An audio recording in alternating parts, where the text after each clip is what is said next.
I've seen so many startups do tests and they don't know why they're doing it because it's like kind of industry standard, or that's what they assume they need to be doing. Just start with a question. And if you're making a lot of assumptions or imagination of mechanical components, if it's not too complex, just go into the lab and do it. Welcome back to The Bomb, Engineering a Path Forward. In the world of startups, new companies might seem to come and go with the changing of the seasons. Even some of the brightest minds and best solutions to complex problems can find themselves struggling to get their company off the ground. So how does a startup with a great idea pull off an effective launch? Today's guest, Sera Evcimen of the startup consulting firm Pratik, is trying to answer that question. Pratik focuses on finding practical solutions to finish hardware stacks and help teams get their product to market. Sera's unique insight to the process of fleshing out a product's design and manufacturing explains why she chooses to only work with companies that are designing meaningful and impactful hardware. If you're curious about the best path forward for an engineer in the startup space, Sera has some advice, so stay tuned. This is my conversation with Sera Evcimen, and this is The Bomb.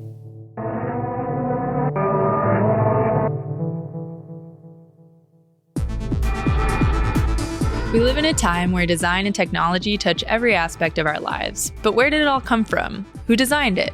How was it built and brought to market?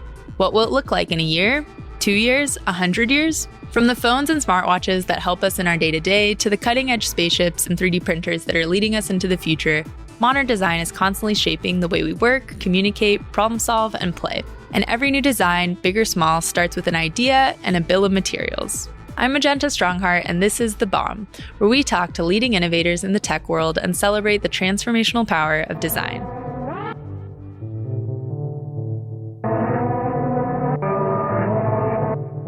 So before we get into kind of your background and what brought you to where you are today, I'd love for you to introduce your practice and tell us more about Pratik and what you all do there and what kind of clients you're working with. Pratik has been such a lovely journey thus far. A lot of people maybe don't know this, is that Pratik is actually a Turkish word. It means practical. And that's kind of the brand of me in a way. I always love practical solutions. I like to be very efficient with what I do. And always the practice that I do, it's a consulting business. So I work with a lot of startups. I partner with them and try to clarify the next steps of what they need to do so that their hardware product can be successful. And it's not this daunting task or lack of clarity in tasks that are ahead of them. And to answer your second question of who do I work with? I work with a pretty large swath of different types of products. Currently, I'm working on a company that's working on power transmission cables, another company that's working on a very novel kind of lice treatment for kids. And I'm just, it's just such a weird thing to care a lot about, but I do because I feel like the current way of that happening seems terrible from what I can understand. So that, and then I worked with a company that was working on cold fusion to decontaminate seeds, and it just kind of varies. My passion lies in impact projects. So anything that has either social impact or makes something more efficient or solves climate change in some way, that's where I like to focus my efforts on. Great. No, that's a lot to kind of dive into. Just to clarify, I think it'd be helpful to have a little bit, if you could tell us some specific kind of, whether you want to do it through anecdotes or just kind of types of like expertise that you're offering to these teams. I know you kind of range between some of the engineering and design points to kind of project management, systems design, and all the way, I think, into kind of the design for manufacturer and engineering for manufacturer. So if you could tell us a little bit more specifically what you're consulting on. Of course, yes. So the types of engagements that I have really focus around product development, execution, manufacturing development, and supply chain. So product development includes all of the things that you just mentioned, where it could be the systems engineering that goes into product development. So understanding your requirements and having pretty robust verification and validation testing, robust but low touch, which I feel like that is really important in startups because you need to learn as quickly as you can, but also can't go super deep into the weeds because you don't have time. And then DFX, where it's a lot of the companies that I'm working with are going to build multiple of these things, or it's an industrial application. So it's just really important for it to be deployable. So kind of bringing that perspective into product development. And then on the manufacturing side, which is my personal passion, I love thinking about manufacturing. So it's about manufacturing development, understanding manufacturability from kind of carryover from product development, setting up kind of low touch operations, quality infrastructure, and working with a lot of suppliers, whether if they are outsourcing the manufacturing or insourcing it, kind of working through those decisions and then kind of follow through in management.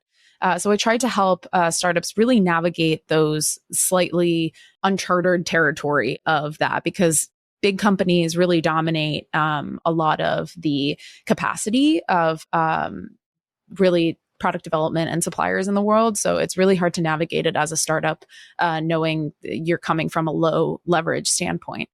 Definitely. That's funny that came up. That recently came up on another interview I did with Madison Maxey, and we were talking about professionalism and how to kind of instill that and keep it up throughout changes and growth of a startup and that sort of thing. So I love those moments when kind of like themes, keep coming up across conversations. Obviously it's relevant and important to a lot of folks in the industry. So you covered a lot of ground there. I really love the way you're talking kind of holistically about supporting these startups in the product development process. And I think it'd be really interesting to just hear kind of where you came from and how you gained all this knowledge to be able to work across these different aspects of building a company and building a product.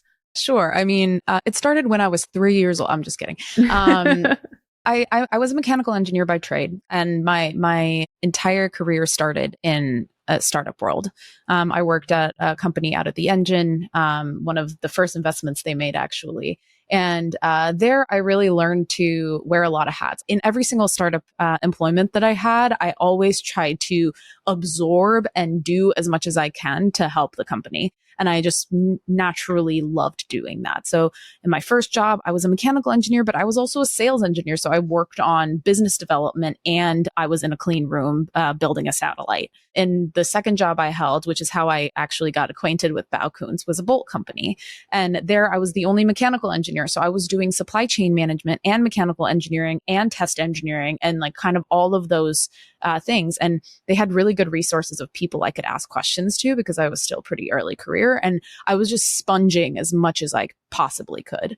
And each of the startups that I went to had completely different cultures, to completely different founders, very different products with very different backgrounds. So I started to kind of build almost like a portfolio career as I went through it because they were just in very different industries. The first was space, second was consumer electronics. And then from there, I went to fusion energy, which has nothing to do with either of those things. Well, I guess space maybe because you're trying to build a star on Earth. But there I did, I started as a mechanical engineer and then quickly became a systems integration lead, where I was doing systems engineering, manufacturing engineering, mechanical engineering, a little bit of test engineering. I worked on procurement and like was the technical liaison for those. So as I said, like I was just trying to always get this broader view and like connecting all of the dots together. And there I really learned how to be a systems level thinker.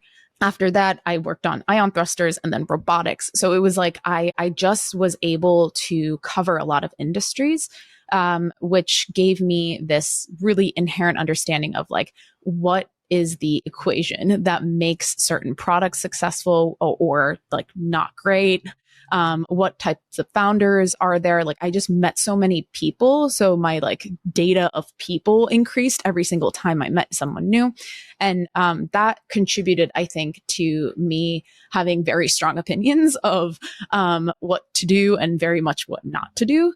You are like making my job too easy. That's like a perfect segue into what I was going to ask you next, which makes sense, of course, because we had discussed this earlier in some of the work that you do, that your kind of do's and don'ts and pro tips are really what you bring to the table, of course. And so I'd love to get into some of those. What would you say generally, you know, if you're willing to share, are the top kind of points that you're sure to call out or maybe even be aware of when you're first meeting a company you might work with and maybe see some green flags or red flags about what they might be up against?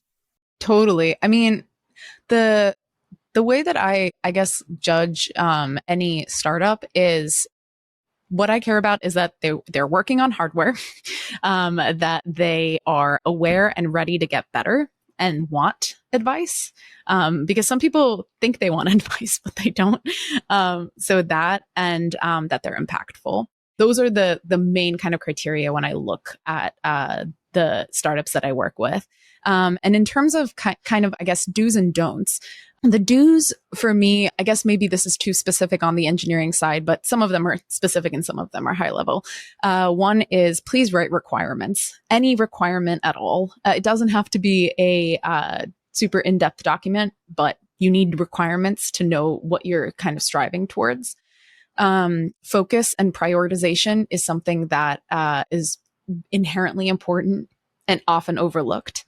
It's always very fun to drive forward multiple ideas and multiple product lines, but you have to learn. And in order to learn, you need to focus.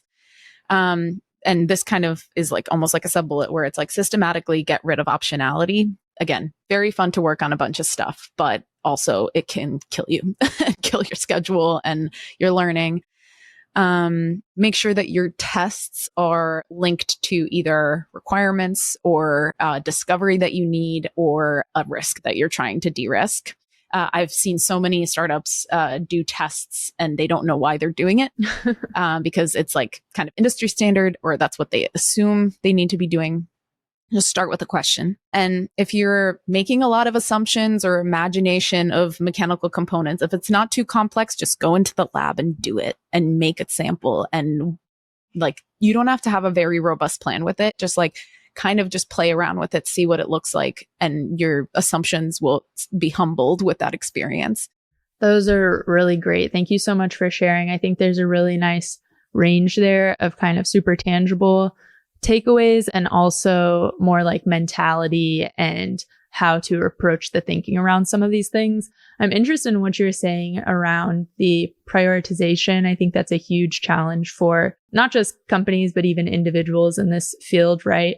And how do you have, if you have any kind of steps that people can go through to really stay away from, you know, being overwhelmed or kind of multitasking, trying to go between issues or different ideas? I think it's important to note that if like you're trying to do so much at once, it means that you're probably a pretty like high achieving person because and you want to do things well and you want to complete stuff. I think one like step is like almost like a metacognition of if you're spreading yourself that thin, none of the things you're going to do are going to be the quality that feels good. So like kind of just like that could help you stop that because I tend to do that too. And I think the way to actively prioritize is like obviously like number one is to understand what the key stakeholders care about. And this could be your manager. It could be your team that's waiting on something. It could be your customer. Or it could be like the end product or another system that's neighboring your system. And then from there, when you understand what kind of blocker you're becoming, I think then you can think about it in the framework of risk. It's just like, if I don't do this by this time, what is the risk? And maybe you're working on 3 systems at once. It's like, what are the risks, and which one has the least amount of risk? I could kind of put that in the back burner, and then the ones that have the highest risk I can work on. And then you can check your assumption with other people being like, I feel like these are the most risky and I'm going to like work on these. And actually, I've been really good at monotasking recently. And what I do, another like tangible step is on my calendar, I have color coded blocks where I mentally know like a color code means one client, second color code means another client. And I put my to-do item in the title. So I know that in the next 2 hours, I'm not thinking about anything but that one thing. And I give myself space for that. And I say, I'm not going to look at my email. I'm going to open, I actually get rid of my monitor because monotasking is better when you have one screen. And I finish that. Once the hour is up, then I can look at my email and do all the things. But that's how I do it personally. And this reminds me of a conversation, actually, another episode we did with Valentina Ratner. And she was talking about kind of it was also similar around, avoiding feature creep and how do they prioritize what issues they need to get to. Mostly, I think it was around kind of customer feedback and things that were being brought up every day from the customer or the tests they were doing. And they just had this one massive central to-do list that several of the, team leads at the company would look over and move things up and down the list. And, it wasn't like you were going to get through the list in one day or a week or a month. It was kind of never ending. But they were able to kind of, I think, vote up and down the different tasks. And like you said, really think about what was going to be the greatest impact or risk if they didn't get to it by a certain time, right? I also wanted to touch on something you mentioned around your background. You're saying that it sounds like at a lot of these different startups, you're wearing a lot of hats, right? Mm-hmm. Even if you might have come in as a specific engineering role, you ended up taking up sales or learning about larger systems or other aspects of the company.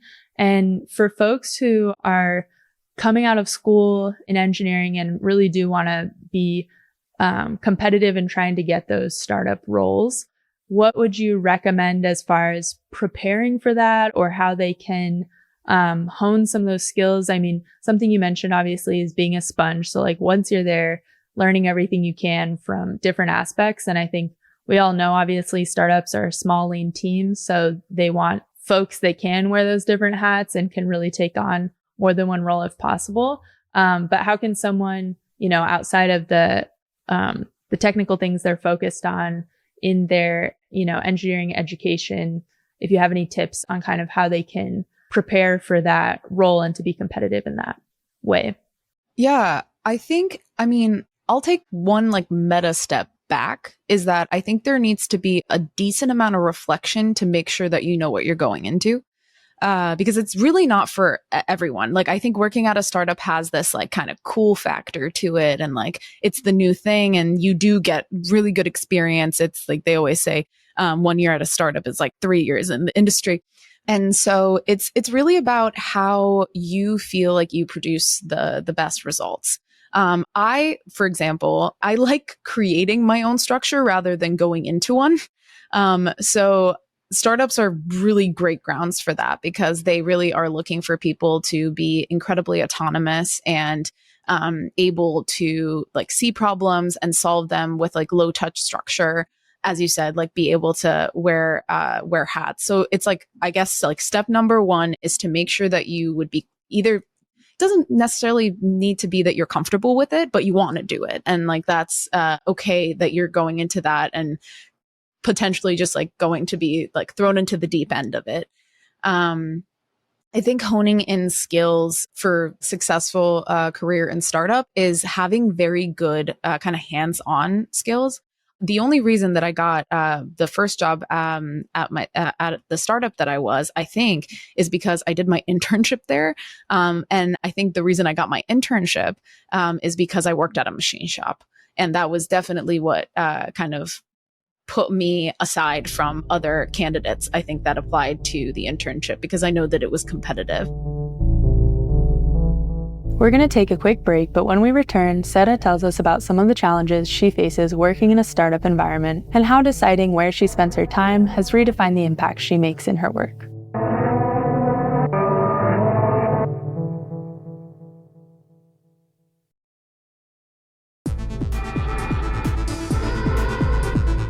Welcome back to The Bomb, Engineering a Path Forward. I'm your host, Magenta Strongheart. When we left off, Sera was sharing her experience and advice to the new generation of engineers looking to get their foot in the door and the flexibility required to stake your claim in the hardware industry.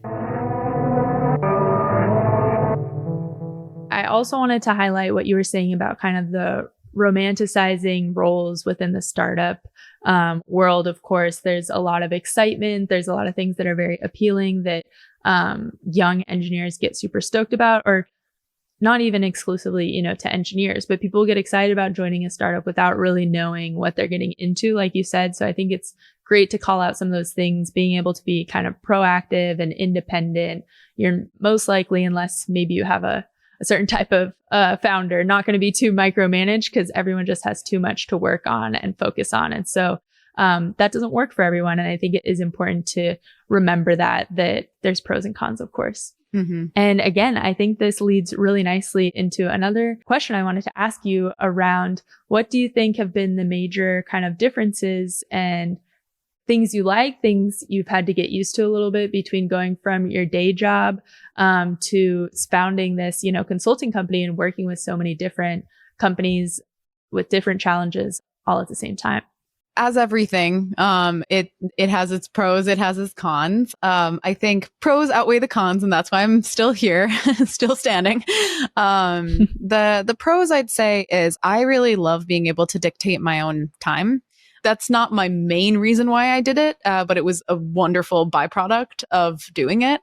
I just have more time for my art, my family, and yoga.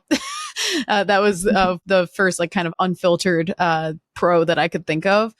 Secondly is that I've definitely 5 to 10x'd my impact, I think, by being able to shift around different companies and work with different products and really just continuously learn about different industries, different markets, and help all of these founders. So that's super important to me because I've always been how can I do more for the community? I'd say the dynamic really works in my favor because in past roles, I was saying some of the same stuff I say today to my clients, where I'd be like, we should do this better, we should do this differently, and we should have this consideration up front. And I think because I was an employee, it was harder to implement. But when you come at it from this outside perspective, consultant and advisor position, people are more likely to implement it and see the positive results. So it's a little bit more satisfying in that way because it's really hard to constantly say something that you know to be true and it not get implemented because of reasons. And now I really do see the direct impact I have because I work with clients for long periods of time. So I actually get to see the life cycle of the decisions or the risks that I help them de-risk and all of that and how it pans out. So it's great to be able to note that. And it also gives me time to do workshops and talks and build the community and do my podcast, which is again along the line of increasing the impact. So I've really loved it, and those have been the things that are going in my way. Cons is I'm a lab person, as I said, my entire career journey started in a machine shop, so it's really hard for me sometimes to be a little bit more removed than I would as an engineer. I do have the privilege of going into client sites and working in their labs with them to train their engineers and stuff. But it's not something that I very commonly or every day do. So I miss that. And I think that's a big con for me. I'm a part of many teams, but also not a part of any. So it's that part always is just, I'm a sole proprietor LLC. So when I have all hands, it's just me with the different wigs around a table. So there's that. And then obviously, this is not a con, but this is, I guess, something where I feel like there's this, concept of you feel like you never know enough. And so I'm just like, as I learn more about and work with new products, I feel like there are just so many other ones. And it gives me this kind of hunger, but also dissatisfaction, because I'm like, I want to know everything, but I will never know everything, and there will always be more to learn. So that's a pro and a con, I guess. And that's kind of been my experience with the transition recently. That's super great. And I can't let another moment go by where you mention your podcast and we don't plug it. Let the people know what's the name of your podcast and what do you talk about on the pod? Oh, of course. Yeah. So my podcast is called The Builder Circle by Pratik. And the whole premise of it is, again, with the mission statement that I said earlier, is that I want to make sure that hardware is more accessible and successful. And the episodes really, really hyper focus on specific areas within product development, manufacturing, supply chain, and launch, even a little bit of fundraising and pitch deck creation for hardware specifically. And each episode dives into how to implement that in a hardware innovation or hardware startup environment, with very narrowed in questions that I ask experts that I find in that specific field. And we have a discussion around it. And every episodes end with TLDL, which is basically too long, didn't listen, because the episodes are an hour long, which is too much for some folks. And I want to get the information out to them. And just listen to them on 1.5 speed or whatever people Exactly. Are. They definitely should. I speak slowly is what I've learned. I love that there's a super practical, too long didn't listen roundup at the end, goes along with everything you've been saying so far. If anyone doubts that you are practical, they can't after this episode, definitely. So check out the Builder Circle. We can definitely link that in the show notes as well. So it'll be easy for folks to find, because I have a feeling there's a lot of overlap with our audiences. And I'm sure a lot of your conversations will be relevant to whoever's listening to this. So definitely check it out. And I want to be conscientious of our time. But something you mentioned was kind of perfect for our, one of our last questions here is, as you mentioned, you're trying to make things more accessible. You're sharing the knowledge in all these different ways. And in that, you're also a Techstar advisor. I'm not sure exactly what the official role is. I'm a mentor in residence. Mentor in residence. Even better title than advisor. And I'd love for you to just tell us quickly kind of what that means, mentor in residence, and if there's anything you've been super excited about recently by what you've seen with some of the Techstars startups. So the role itself basically entails that startups have direct kind of office hours and a direct line of communication with me when it comes to anything that's related to their product development. The Techstars main office that I work with is Paris, and I also mentor for the Boston office as well. I'm the hardware gal. Like, that's kind of the role that I play there. And usually the arrangement is that I work with some of their software startups too, specifically if they have like a hardware edge, or if they're just really interested in creating a product roadmap. That's been kind of my contribution to most of them, just to systematically think of what they're going to build and how they're going to build it and what they're going to focus on. And the arrangement is pretty simple. They come to me, they come with their product, they come with their perceived problems. I help them identify more problems.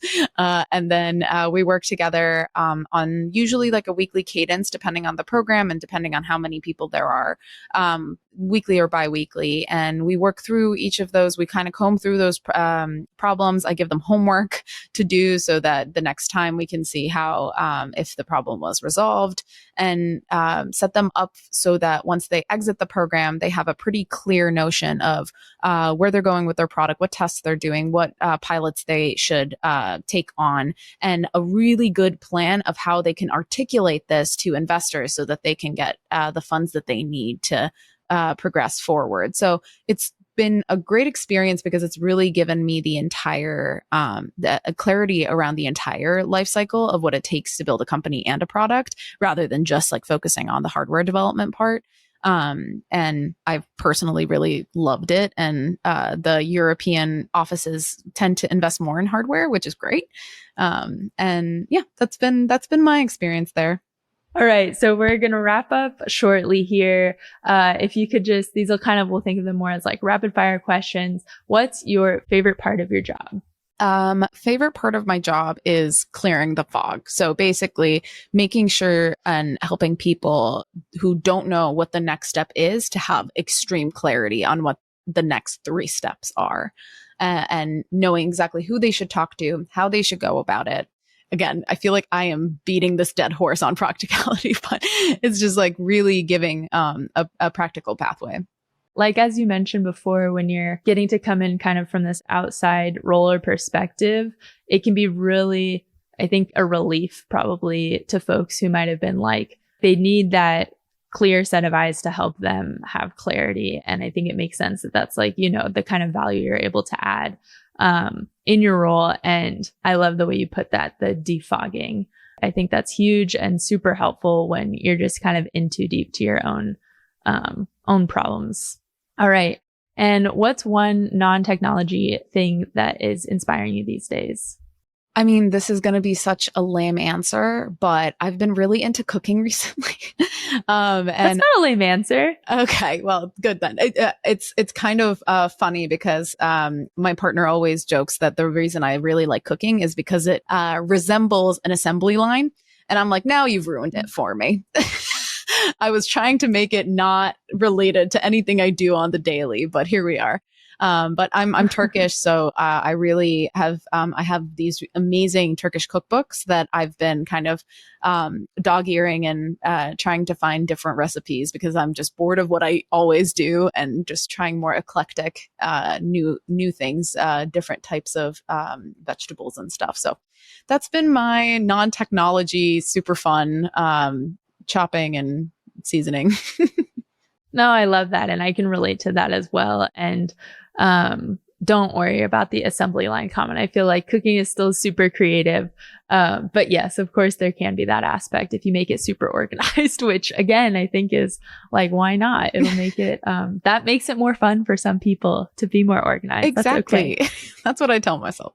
I want to ask with the cookbooks, because I'm someone who this is a problem. Like, I collect cookbooks. I get gifted them. I love them. It's like one of my favorite kinds of gifts to get. I love cooking. I cook all the time. But I am not great about actually going to the cookbooks when I want a recipe. Like, I've been telling myself recently, I need to just go through and be like, I'm doing this cookbook, for the next 2 months until I go through everything and then go to the next cookbook. Are you good about really like going back to the cookbook again and again, or have you made it like a goal, to do 1 recipe a week from this cookbook or something? I feel like I would actually need to really like make a specific goal or structure around it. Otherwise, I'll end up looking something quickly up on my phone or just like going back to, recipes I know that are quick and easy and I don't have to follow instructions for. You're going to love my approach to this so much from what we've talked about. There's a Gantt chart for it. No? There is a Gantt chart. There is a risk matrix. No. But there is color-coded Post-its. So what I do is instead of, because I think at the moment where you're like, I want to cook a meal, I think I don't know about you, but I tend to be quite lazy sometimes, specifically in those like when I have to cook. And so the barrier of entry is already pretty high. And if I also have to learn like what I need to buy and then also carry out a recipe, I'm definitely more of like a wing it person. So you don't do that part then. So what I do is when I'm feeling, I don't know, either bored or like I want to do something, I grab a cookbook and I go through it and like mark what I would like. And then each kind of recipe has a different color where it's like, this is for lunch, this is for dinner, this is like vegetarian, this is more like a snack or something like that, because there's like all kinds of recipes. And then when I'm feeling this like creativity boost and I want to cook something new that week, that's when I go back and it's like already like filtered out. I know like which ones I like, rather than like flipping through the entire book. I can just like kind of pick one of the Post-its and be like, oh, not that much, but this one, yes. And kind of go from there. Love it. You've made it less overwhelming. You made it color coded. You do the grocery shopping in advance. I love it. You've taken out all the guesswork and the annoying parts that get overwhelming. And last but not least, what is on your personal bill of materials? All right. So this was the question that stressed me out the most. I was like, I'm going to get it wrong. And it's going to be just like, there's this like Demi Lovato meme where they're like, what's your favorite dish? And she's like, I like cups. Like, I really didn't want to, I didn't want to kind of hit that part of the spectrum. I have not seen that, but now I need to find it. That's amazing. It's hilarious. She like goes off. She's like, I like cups because you can hold them. It's just like they're talking about food. Oh my gosh. So I was really stressed out about this particular question. But I'm going to start with what my interpretation of the question is so that I don't look like a fool. Not that Demi Lovato was a fool. I understand. I probably would have answered the same way. But my interpretation is that what do I need to obtain for myself is kind of how I received the question. And I have a list and I will finish off the list. Go for it. Let's hear it. I think that's a great interpretation of it. So amazing. Okay. So number one is, more opportunities to speak and increase my impact. I love giving talks. I love, kind of giving, workshops, and I have a few of them lined up for the year, which I'm super excited about. I'm going to write an ebook, that's going to be about what startups should avoid and hardware horror stories. And the premise of that is a lot of content out there, is how to build the perfect business, build the perfect product, like what steps to follow there. But a lot of people don't talk about the cautionary tales and what not to do. So I'm flipping it on its head, and I'm going to make a very much like a negative, a negative version of that, but to provide positive impact. I really want to obtain a bigger network of suppliers and good engineering firms. I feel like that's like an extension to my services. So I love to kind of build that ecosystem within my company.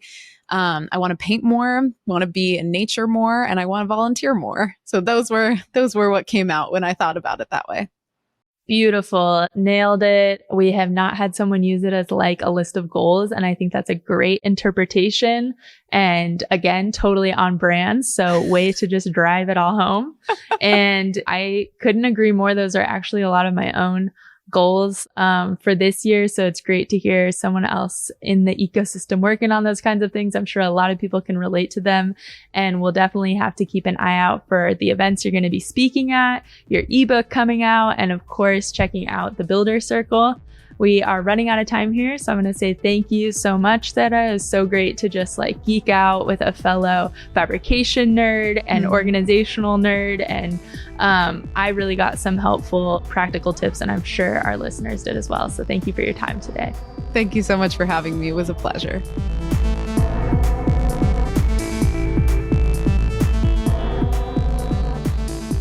That was Sera Evcimen, founder of the startup consulting firm Pratik. There are a million startups out there, but Sera's processes help bring the most useful ones to our world.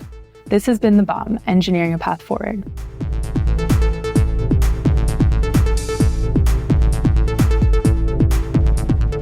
If you like The Bomb, don't forget to subscribe, rate, and share the show wherever you get your podcasts. You can follow SupplyFrame and Hackaday on Instagram, Twitter, LinkedIn, YouTube, and Design Lab at SupplyFrame Design Lab on Instagram and Twitter. The Bomb is a SupplyFrame podcast produced by me, Magenta Strongheart, and Ryan Tillotson. Written by Maggie Bowles and edited by Daniel Ferreira.